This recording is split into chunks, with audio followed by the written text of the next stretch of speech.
I'm in between Lucky and Friendship in the woods searching for a grave. The property owner sent me GPS coordinates, and we're going to follow those coordinates and see what we find.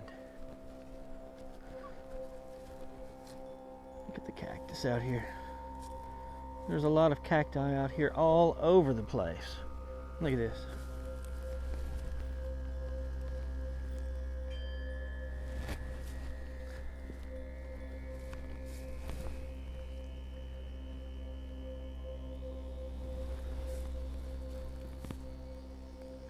The whole area around here is really sandy, and it's hard to tell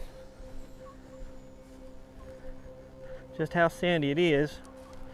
It's real sandy, and these cacti just come up all over the place.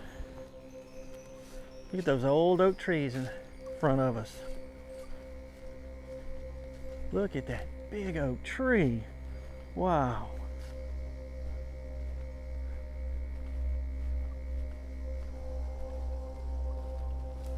I'm not sure if this was ever a house place, but it sure gives that impression. Look at the pretty trees, the flowering trees.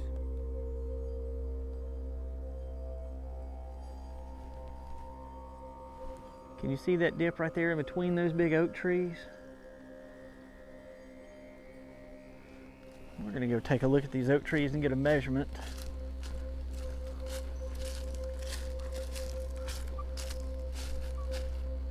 Only one way to get in there, and that's just to get in there. Ouch. Exploring ain't easy.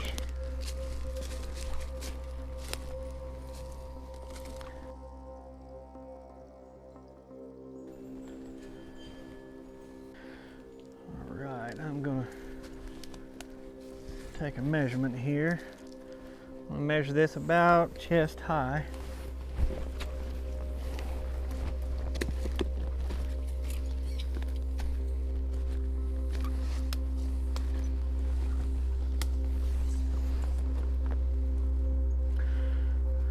All right, that is 9 feet.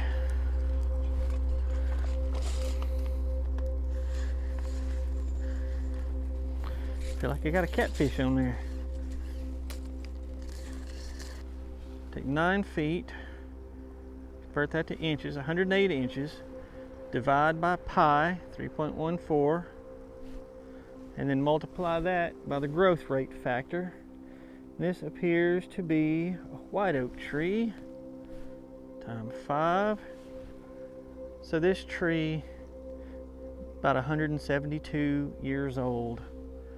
So this tree dates back to about 1850, 1851, something like that. Wow.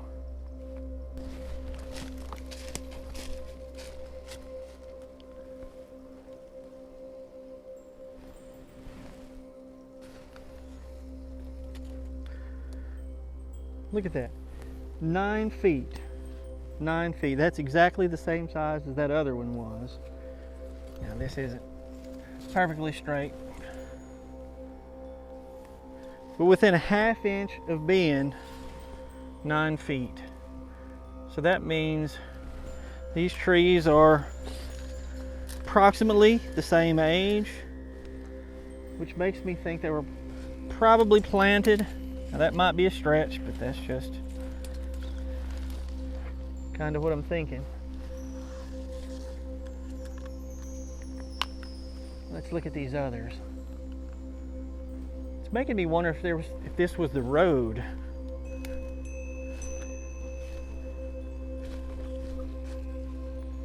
Because there's a definite path right here. I mean, it goes a long way. You can look in the tree line and see it. Very interesting.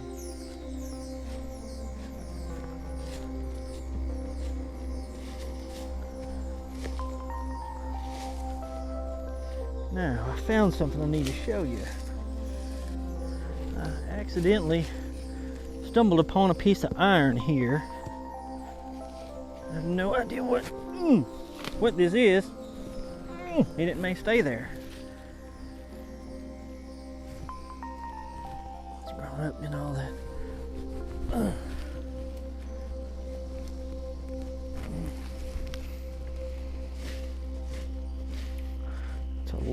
bar.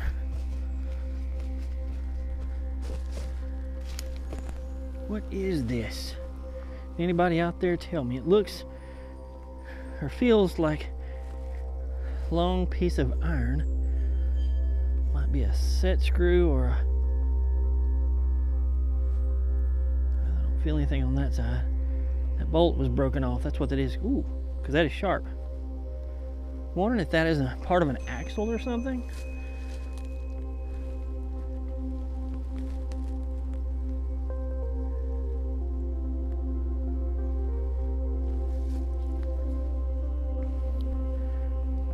The oak trees through here are just absolutely gorgeous.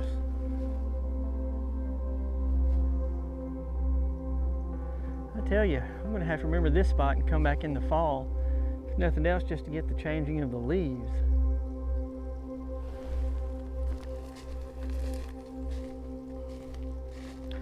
Where there are humans, there will be trash.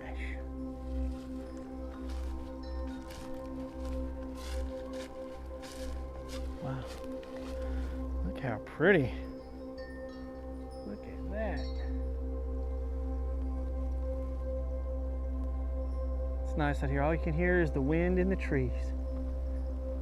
And my jabbering, of course. Wow, look at those flowering trees right there.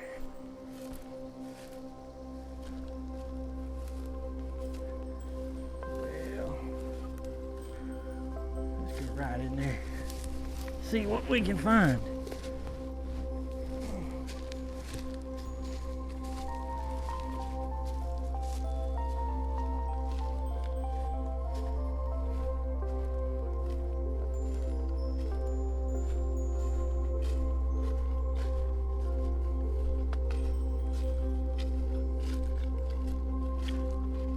You'll see I'm not crossing that fence.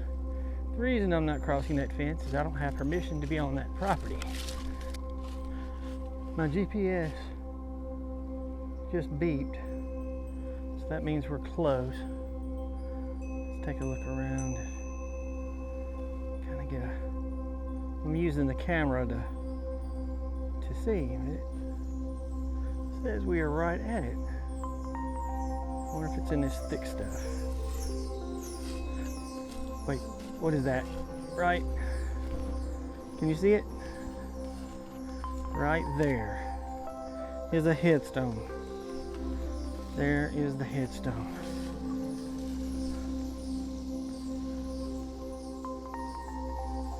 Wow, let's see. Unice, infant daughter of L.M. and M.A. Pullen, born January 11th, 1897, died March 20, 1897. So this child was 2 months old when she passed away. Unice. I've never seen Unice spelled U-N-I-C-E. Unice.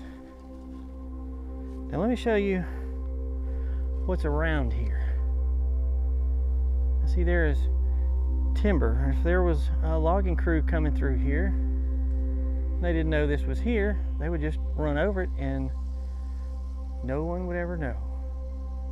Well, we would now because we've got documentation that it exists. Oh, there's an inscription. There is no... I can't read the rest of it. There is no... That's all I can make out, but I don't want to mess with it too much. This is an old marble monument. Marble headstone, and I don't want to do any kind of damage. Now, who was Unice? I know we've got L.M. and M.A. Pullen. So far, that's our only clue to figure out why she's buried here.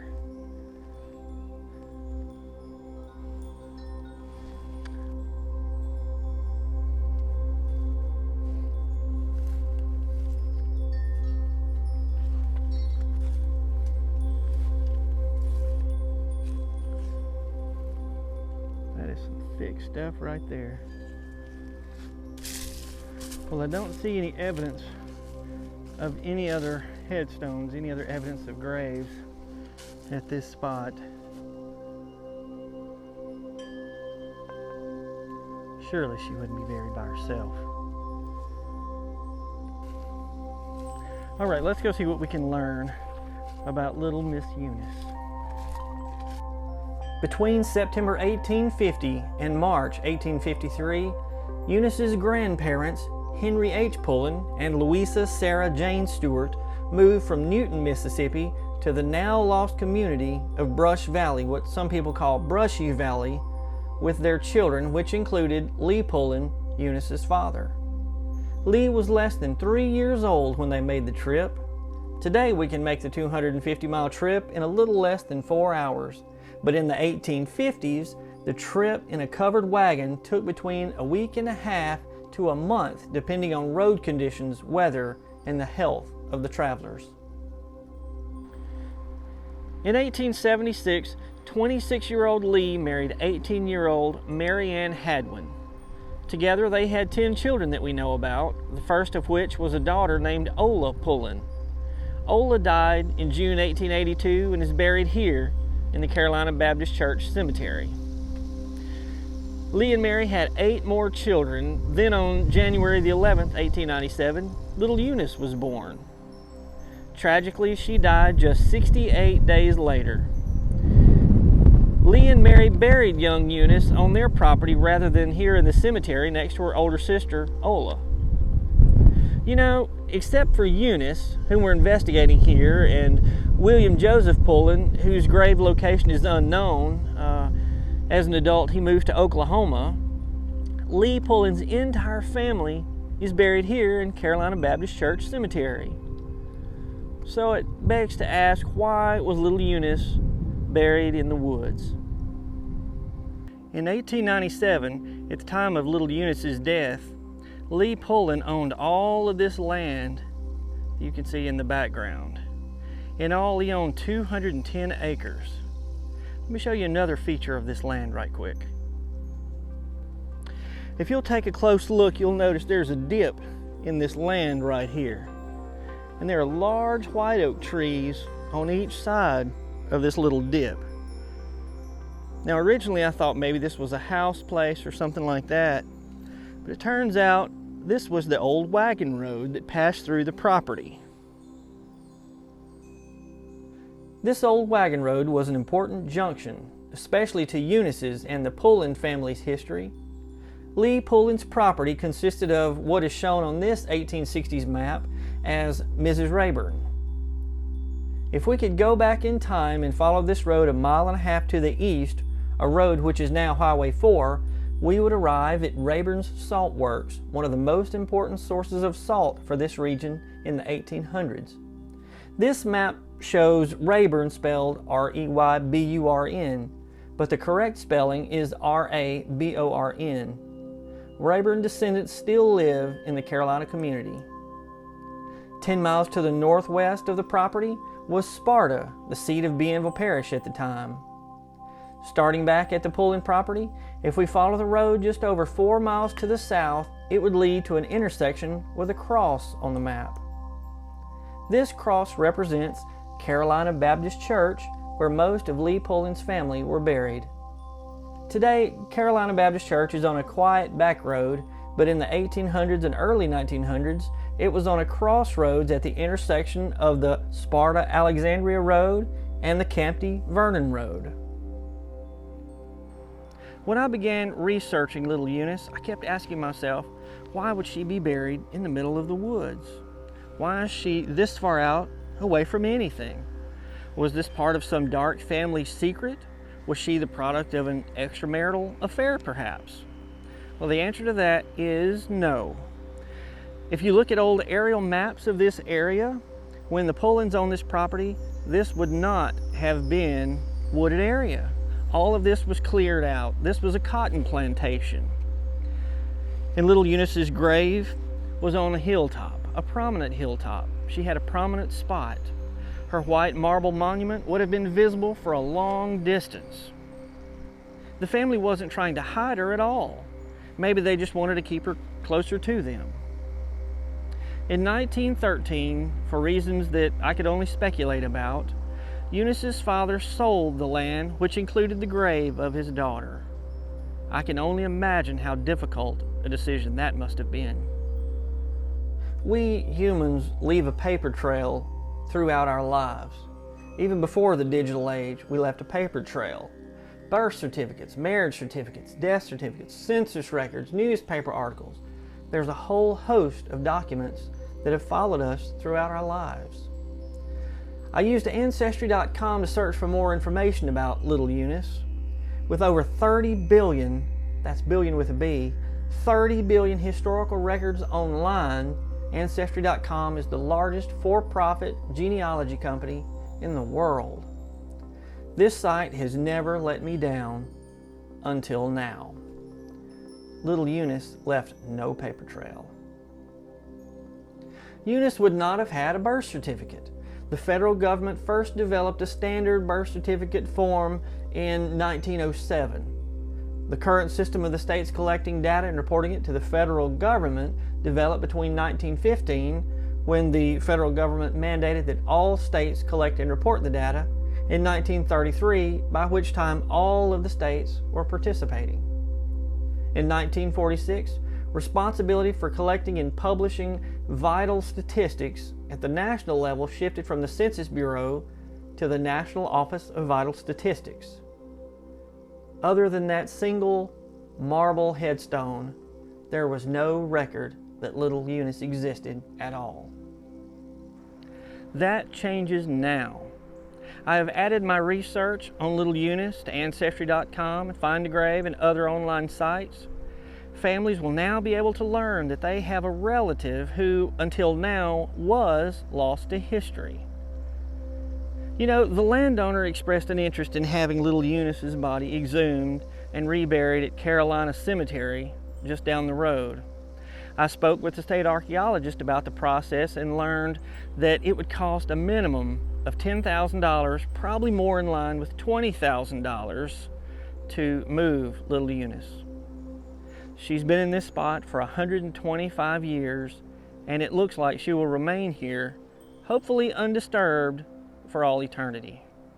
At least now, little Unice Pullen won't be forgotten. I'm Brad Dison. Thank you for watching. I'll see you soon.